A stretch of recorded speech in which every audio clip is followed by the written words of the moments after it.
Hi everyone, and welcome to our presentation today on the power of search.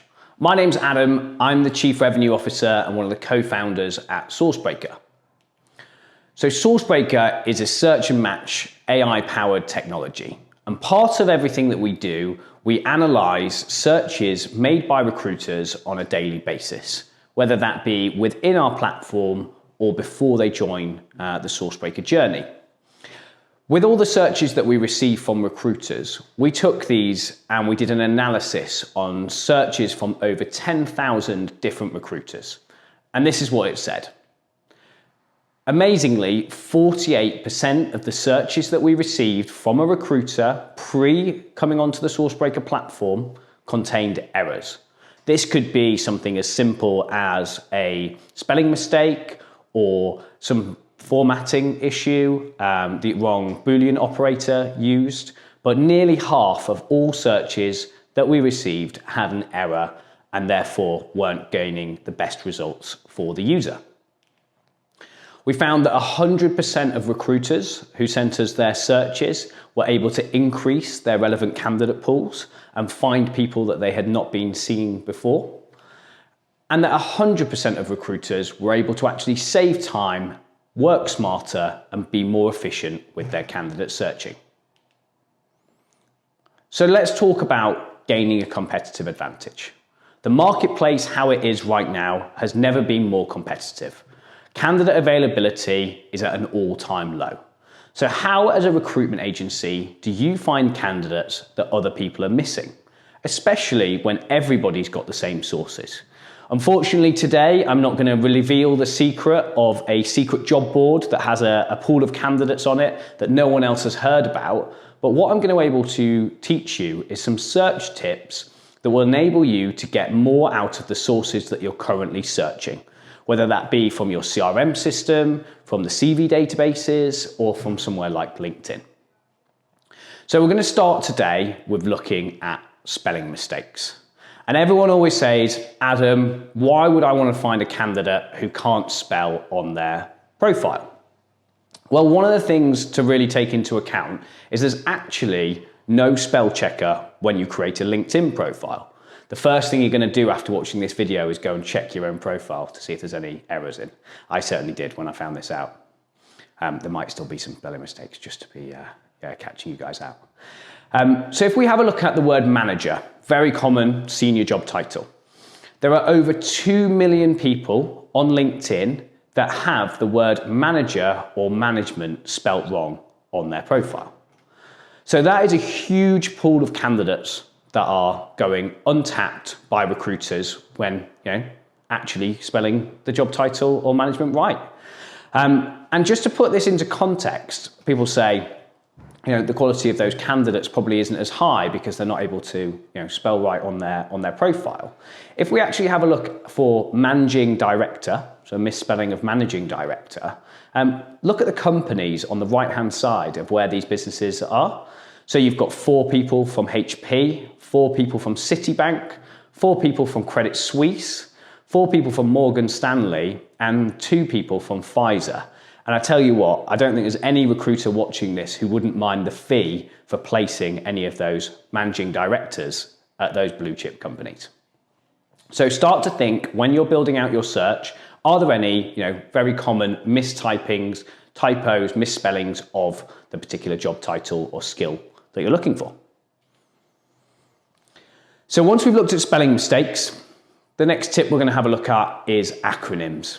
Everyone in recruitment loves an acronym. We live in a world where everything wants to be shortened constantly because it's all about speed and time. Well, one of the things when looking at search, and something I always really instill in anyone who's either utilizing Sourcebreaker or asking me around how can we be better at searching, is thinking about the old adage of wanting to chop down a tree.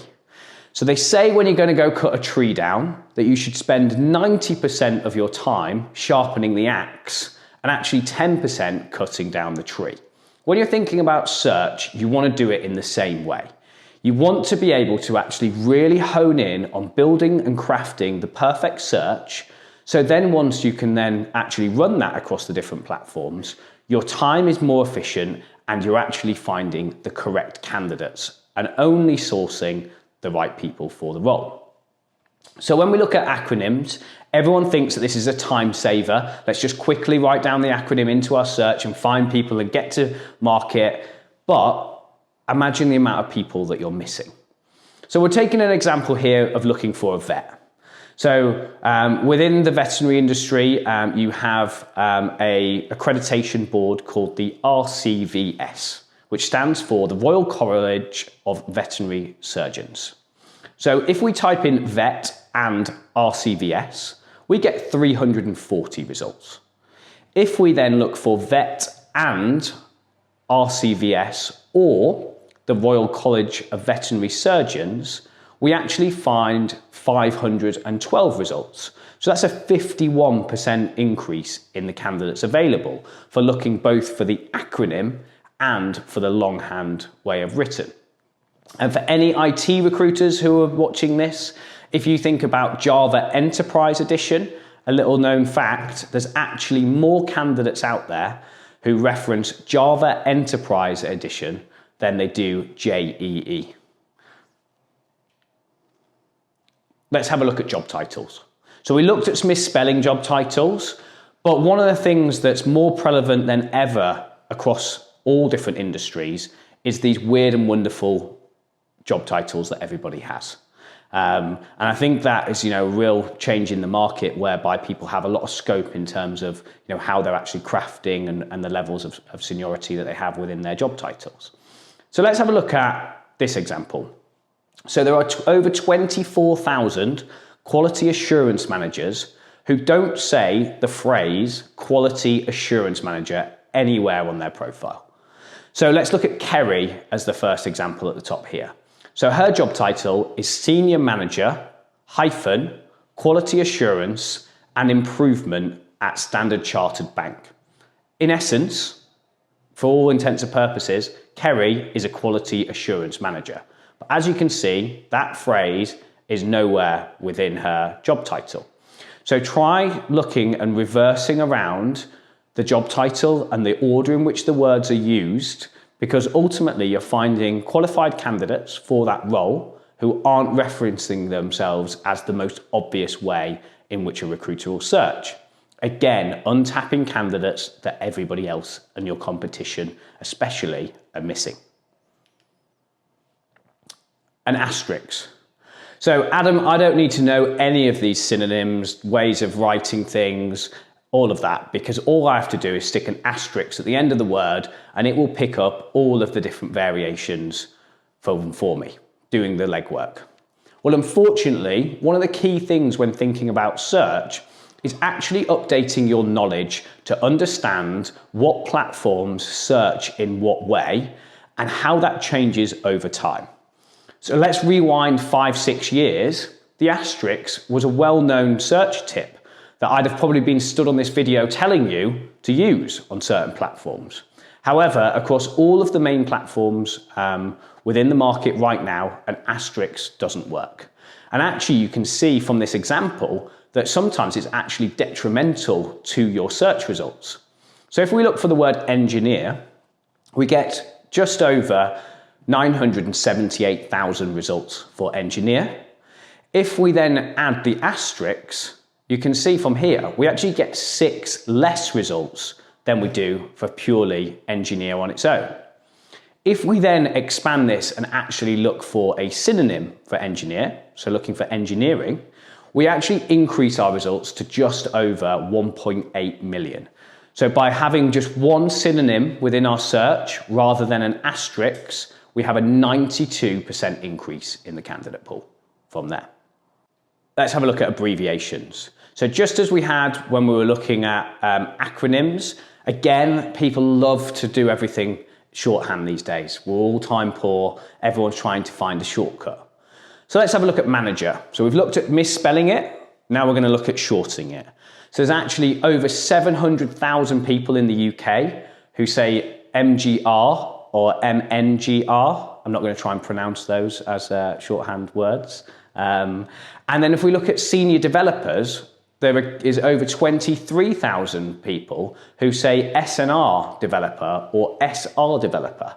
So we're looking at, two very common job titles, management level people and developers looking at senior people. Again, works for developer, would work for engineers, would work for finance, any of the different verticals. Having a look at shortening senior and seeing how many results you get on your increase. Versions.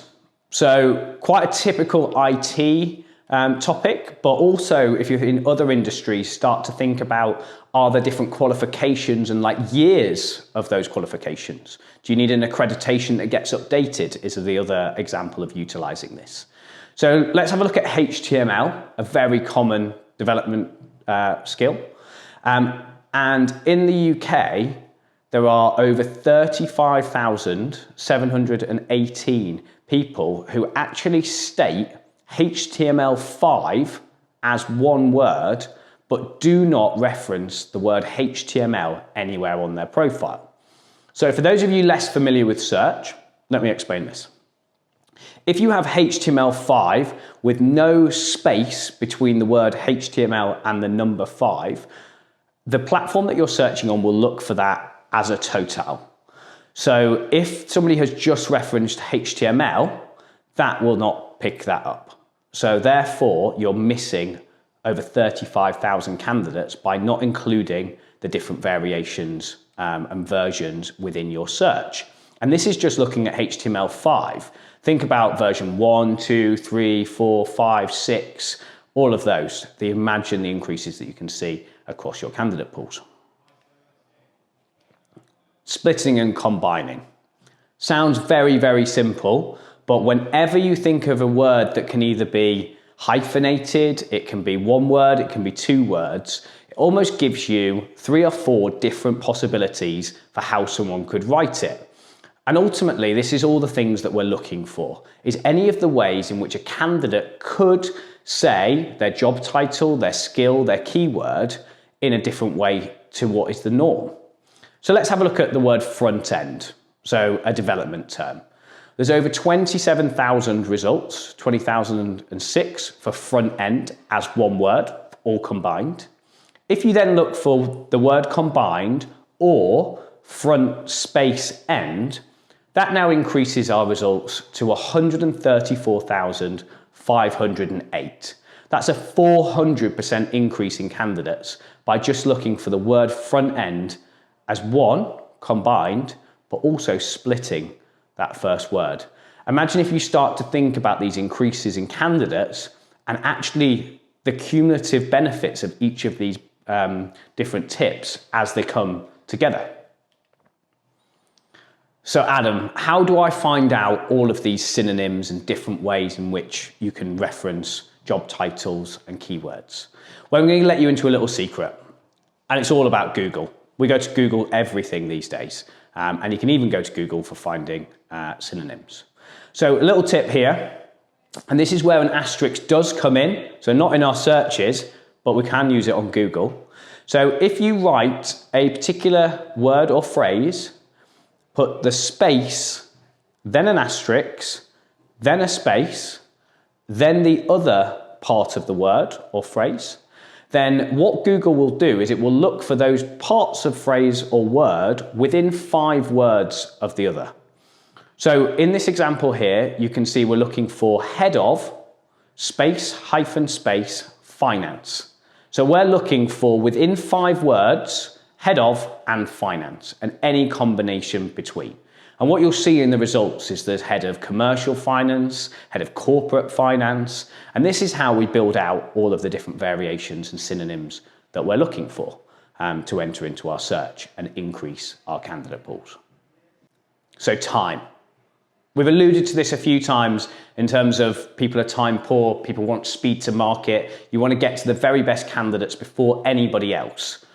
And one of the things that we always get as one of the first things that people say to us at Sourcebreaker, I constantly keep seeing the same people. So I tweak my search, I play around with it, but still, Adam, a lot of the results are the same people. So I'm going to teach you a little tip and trick right now that allows you to be able to start with a very narrow search and expand your search to find more candidates without seeing the same candidates over and over again. So let's have a look at this in an example. So a nice and tight IT search. We're looking for somebody with HTML and CSS and Angular and JavaScript. That gives us 384 in this example. If we then just delete JavaScript off the end and look for HTML and CSS and Angular, because maybe JavaScript was a nice to have that the client wants, but not a necessity, then that increases our candidate pool to 403. Great, we've got some more candidates, 19 to be exact.